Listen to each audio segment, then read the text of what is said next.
për faktin që s'ka lidhje drejt për drejt, por tek marrëdhënia.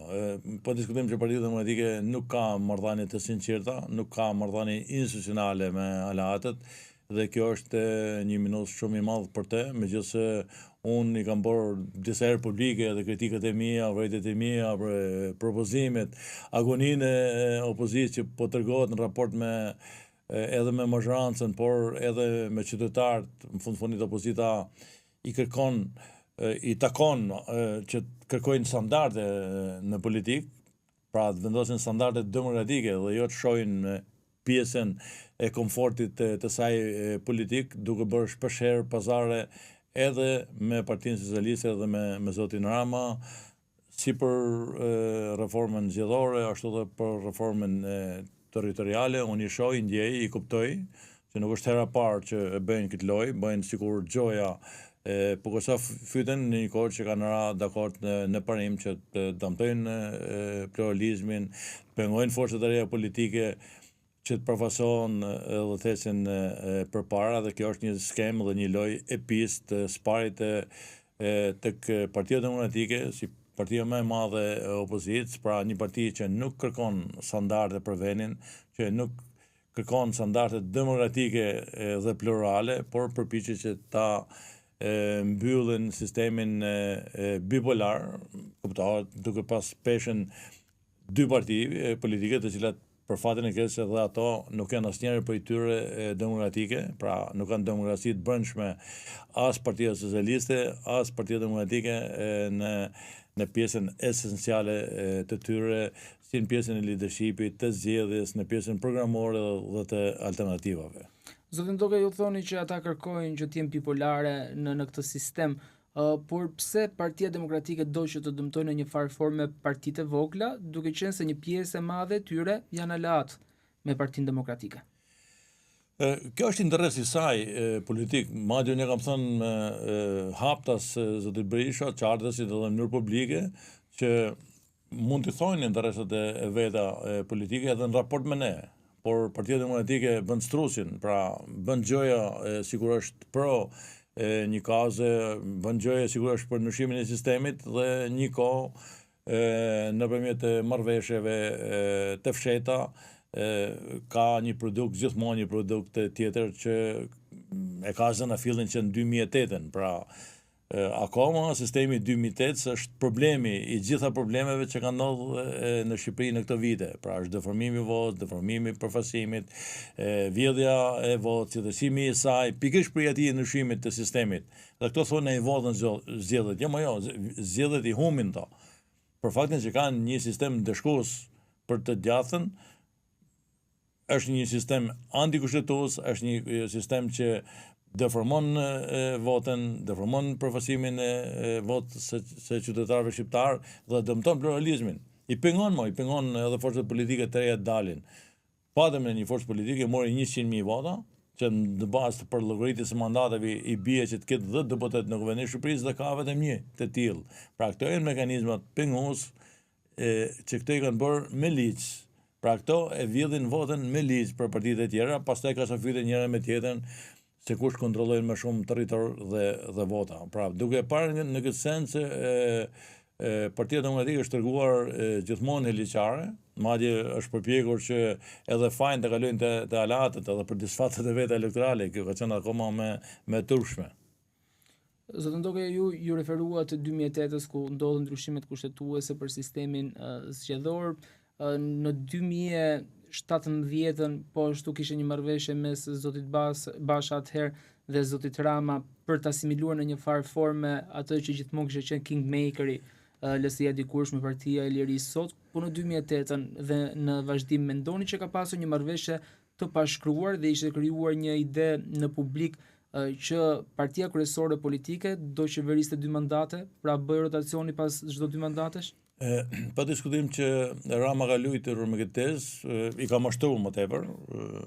Bashën të paktën e ka pas si një literar rezervë, por për fatin e keq kjo po ndodhur me Berishën, që kanë prish një çast tjetër, paktën me zotin Berisha, që do të kërkonte reformimin e këtij sistemi, do të kërkonte ndryshimin e këtij sistemi tërësor, duke e bërë publike draftin e vet.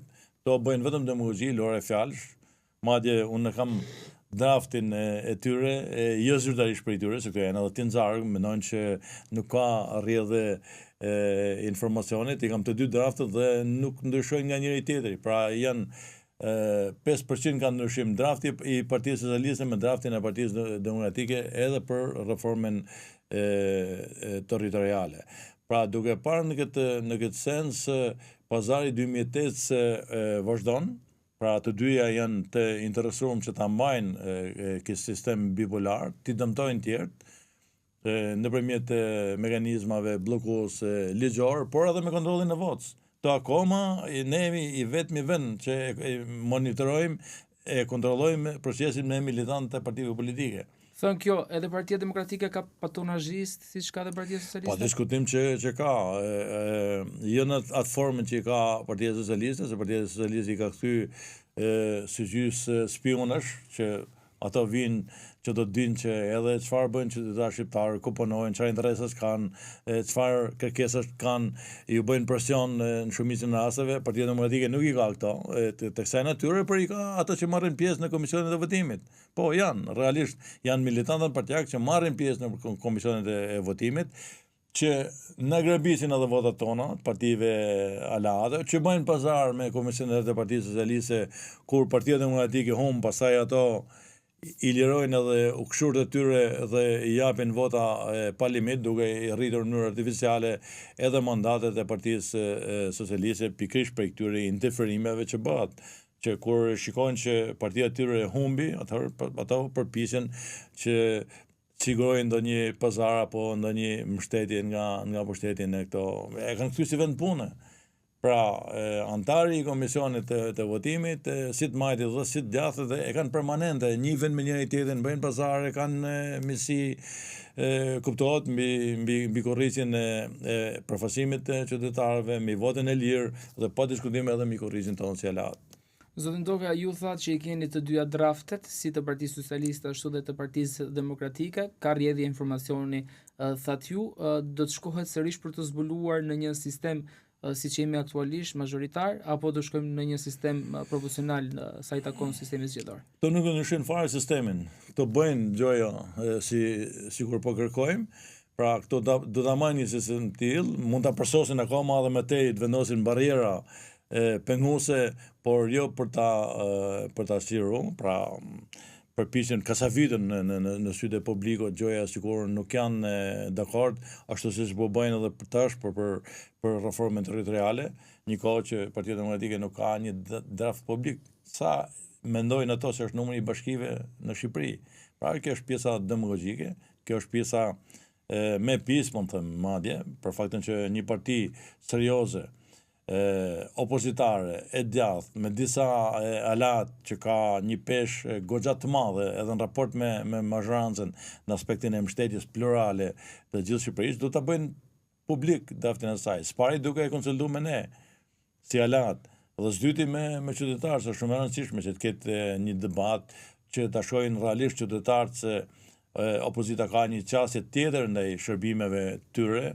Pra këto në vend që t'i afrojnë shërbimin të qytetarët, të përpiqen që ta largojnë sa më tepër, duke i bërë edhe këtë bashki të pa manovrueshme, thjesht si dy vatra që kujtarët ja emrojnë këto dhe po diskutojmë që nuk mendojnë për ato shërbime që qytetari i merr.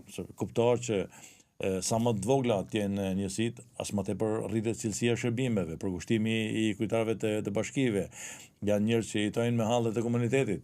Tashmë ne kemi kujtarin e bashkisë në burg për disa kohësh dhe këto shërbime të qytetarëve janë mëshirë të fatit, apo bashki të tjera që janë të pamanovrueshme, që nuk e njohin fare kujtarin e bashkisë. Mund të jetë një mandat 4 vjeçar që ato nuk e takojnë as fizikisht, se është pa mundësit për ta bërë një gjë të tillë, që janë bërë bashkitë e pa menaxhueshme. Nëse marrim me Durrësi ka problematikën si qytet, ka Knetën, ka fshatna problematik në tësinë e saj dhe është pa mundësi për ta ndjekur një kryetar bashkie, këshilli i saj bashkiak apo njësitë që kanë lënë pa as edhe një lloj peshet. Pra na premtuan që do të ketë një reduktim të numrit të administratës publike. Kjo kështu, Pra çdo bashki e ka shtu numrin e punojësve të vet, pikërisht për çësje elektorale, për t'i përdorur ato nëpër fushata, po jo se ato realisht janë militant, madje shumica e tyre